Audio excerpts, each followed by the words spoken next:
इससे बड़ा कोई अवसर नहीं हो सकता है, इससे बड़ा कोई महत्वपूर्ण समय नहीं हो सकता है। आपके फैसले, आपके निर्णय देश हित में, देश के विकास को गति देने वाले होंगे ही, ये मेरा विश्वास है। लेकिन ये मौका, ये चुनौती, ये अवसर, सब कुछ आपके सामने है। आपको इस अमृत काल में देश सेवा का बहुत बड़ा, वाकई बड़ा अभूतपूर्व अवसर मिला है। देश के लोगों का जीवन आसान हो, उनके जीवन से मुश्किलें समाप्त हो, ये आपकी प्राथमिकता होनी चाहिए। आप जिस भी विभाग में नियुक्त हो, जिस भी शहर या गांव में हो, हमेशा इस बात का ध्यान रखिएगा कि आपके कार्यों से जन सामान्य की कठिनाइयां कम हो, मुसीबतें दूर हो, ईज ऑफ लिविंग बढ़े और साथ साथ 25 साल के अंदर अंदर देश को विकसित भारत बनाने के सपने के भी अनुकूल हो। कई बार आपका एक छोटा सा प्रयास किसी के लिए कई महीनों का इंतजार समाप्त कर सकता है, उसका कोई बिगड़ा काम बना सकता है। और आप मेरी एक बात जरूर याद रखिएगा, जनता जनार्दन ईश्वर का ही रूप होती है। जनता से मिलने वाला आशीर्वाद, गरीब से मिलने वाला आशीर्वाद भगवान के आशीर्वाद के बराबर ही होता है। इसलिए आप दूसरों की मदद की भावना से, दूसरों की सेवा की भावना से काम करेंगे तो आपका यश भी बढ़ेगा और जीवन की जो सबसे बड़ी पूंजी होती है संतोष, वो संतोष वहीं से मिलने वाला है। साथियों, आज के इस कार्यक्रम में बैंकिंग सेक्टर के काफी लोगों को नियुक्ति पत्र मिल रहे हैं।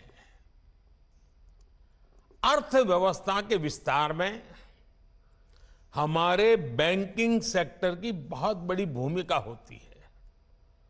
आज भारत उन देशों में से एक है जहां का बैंकिंग सेक्टर सबसे मजबूत माना जाता है। लेकिन 9 वर्ष पहले ऐसी स्थिति नहीं थी। जब सत्ता का स्वार्थ राष्ट्रहित पर हावी होता है, तब कैसी बर्बादी होती है, कैसा विनाश होता है। देश में कई उदाहरण हैं। ये हमारे बैंकिंग सेक्टर ने तो पिछली सरकार के दौरान ये बर्बादी को देखा है, झेला है, अनुभव किया है। आप लोग आजकल तो डिजिटल युग है, मोबाइल फोन से बैंकिंग का सेवाएं लेते हैं, फोन बैंकिंग करते हैं। लेकिन आज से 9 साल पहले जो सरकार थी ना, उस समय ये फोन बैंकिंग का कल्पना ही अलग थी, रिवाज ही अलग था, तरीके अलग थे, इरादे अलग थे। उस जमाने में, उस सरकार में ये फोन बैंकिंग मेरे आपके जैसे सामान्य नागरिकों के लिए नहीं था। देश के 140 करोड़ देशवासियों के लिए नहीं था। उस समय एक खास परिवार के करीबी कुछ ताकतवर नेता बैंकों को फोन करके अपने चहेतों को हजारों करोड़ रुपए का लोन दिलवाया करते थे। ये लोन कभी चुकाया नहीं जाता था और कागजी कार्रवाई होती थी। एक लोन को चुकाने के लिए फिर बैंक से फोन करके दूसरा लोन चुकाने के लिए फिर तीसरा लोन दिलवाना। ये फोन बैंकिंग घोटाला पहले की सरकार के, पिछली सरकार के सबसे बड़े घोटालों में एक था। पहले की सरकार के इस घोटाले की वजह से देश की बैंकिंग व्यवस्था की कमर टूट गई थी। 2014 में आप सबने हमें सरकार में आकर के देश की सेवा करने का मौका दिया। 2014 में सरकार में आने के बाद हमने इस स्थिति से बैंकिंग सेक्टर और देश को मुसीबतों से निकालना एक के बाद एक कदम उठा करके काम शुरू किया। हमने सरकारी बैंकों के मैनेजमेंट को सशक्त किया, प्रोफेशनलिज्म पर बल दिया। हमने देश में छोटे छोटे बैंकों को जोड़कर बड़े बैंकों का निर्माण किया। हमने सुनिश्चित किया कि बैंक में सामान्य नागरिक की 5 लाख रुपए तक की राशि कभी ना डूबे, क्योंकि बैंकों के प्रति सामान्य नागरिक का विश्वास पक्का करना बहुत जरूरी हो गया था। क्योंकि कई कोऑपरेटिव बैंक डूबने लगी थी, सामान्य मानवी की मेहनत का पैसा डूब रहा था और इसलिए हमने 1 लाख से उसको सीमा 5 लाख कर दी ताकि 99% नागरिकों को उनकी मेहनत की कमाई का पैसा वापस मिल सके। सरकार ने एक और महत्वपूर्ण कदम उठाया, बैंक्रप्सी कोड जैसे कानून बनाए ताकि अगर कोई कंपनी किसी न किसी कारण से बंद होती है तो बैंकों को कम से कम नुकसान हो। इसके साथ ही हमने गलत काम करने वालों पर शिकंजा भी कसा, बैंकों को लूटने वालों की संपत्ति जब्त कर ली। आज परिणाम आपके सामने है। जिन सरकारी बैंकों की चर्चा हजारों करोड़ के नुकसान के लिए होती थी, एनपीए के लिए होती थी, आज उन बैंकों की चर्चा रिकॉर्ड प्रॉफिट के लिए हो रही है। साथियों, भारत का मजबूत बैंकिंग सिस्टम और बैंक के प्रत्येक कर्मचारी, उनका काम पिछले 9 साल में सरकार के विजन के अनुकूल जो उन्होंने काम किया है वो हम सभी के लिए गर्व का विषय है। बैंक में काम करने वाले सभी मेरे कर्मचारी भाई बहनों ने इतनी मेहनत की, संकट में से बैंकों को बाहर लाए, देश के अर्थतंत्र विकास में अग्रसर होकर के भूमिका निभाई और इन बैंक कर्मचारियों ने, बैंक के लोगों ने कभी भी मुझे और मेरे विजन को न नकारा न निराश किया। मुझे याद है जब जनधन योजना शुरू हुई तो जो पुरानी सोच वाले लोग थे वो मुझे सवाल पूछते थे, गरीब के पास तो पैसे नहीं, वो बैंक खाता खोल के क्या करेगा।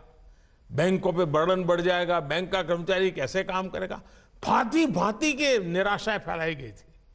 लेकिन बैंक के मेरे साथियों ने गरीब का जनधन खाता खुले, इसके लिए दिन रात एक कर दिया। झुग्गी झोपड़ी में जाते थे बैंक के कर्मचारी, लोगों के बैंक के खाते खुलवाते थे।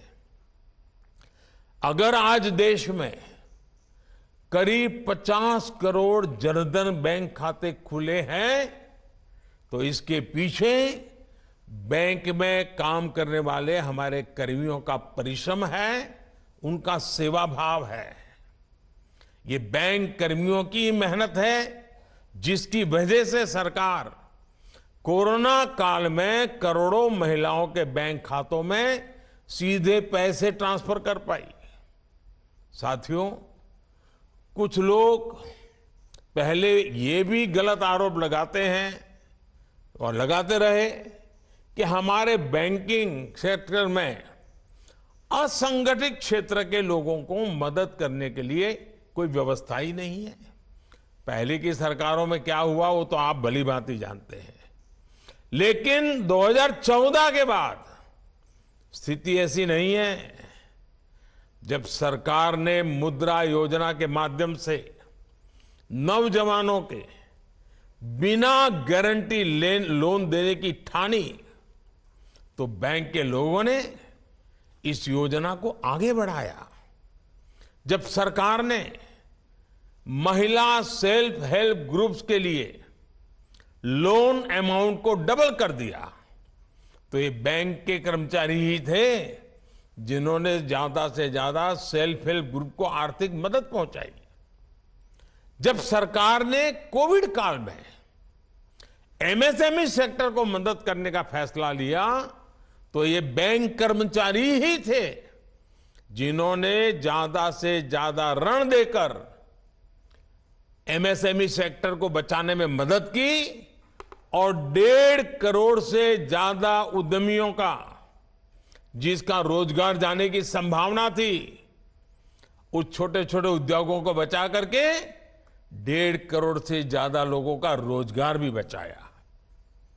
जब सरकार ने किसानों के बैंक खाते में सीधे पैसे भेजने के लिए प्रधानमंत्री किसान सम्मान निधि योजना शुरू की तो ये बैंक कर्मी ही है जिन्होंने इस योजना को टेक्नोलॉजी की मदद से सफल बनाने में कोई कसर नहीं छोड़ी। जब सरकार ने रेहड़ी पटरी और ठेले वालों के लिए जो फुटपाथ पर बैठ करके अपने माल बेचते हैं, छोटी सी लॉरी लेकर के माल बेचते हैं, उनके लिए एक स्वनिधि योजना शुरू की तो ये हमारे बैंक कर्मी ही हैं जो अपने गरीब भाई बहनों के लिए इतनी मेहनत कर। और कुछ बैंक ब्रांच ने तो ऐसे लोगों को ढूंढ ढूंढ करके बुला बुला करके उनका हाथ पकड़ करके इन रेहड़ी पटरी वालों को लोन देने के लिए काम किया है। आज हमारे बैंक कर्मियों की मेहनत की वजह से ही 50 लाख से ज्यादा रेहड़ी पटरी ठेले वालों के उनको बैंक से मदद मिल पाई है। मैं हर बैंक कर्मचारी की सराहना करता हूं, उनका अभिनंदन करता हूं। और आप लोग भी अब जब बैंकिंग सेक्टर में जुड़ रहे हैं तो एक नई ऊर्जा जुड़ेगी, नया विश्वास जुड़ेगा, समाज के लिए कुछ करने की एक नई भावना पैदा होगी। पुराने लोग जो परिश्रम कर रहे हैं उसमें आपका परिश्रम जुड़ जाएगा। और मुझे पक्का विश्वास है कि हम बैंकिंग सेक्टर के माध्यम से गरीब से गरीब तबके को मजबूत बनाना चाहते हैं। उसमें आप लोग आज ये नियुक्ति पत्र के साथ ही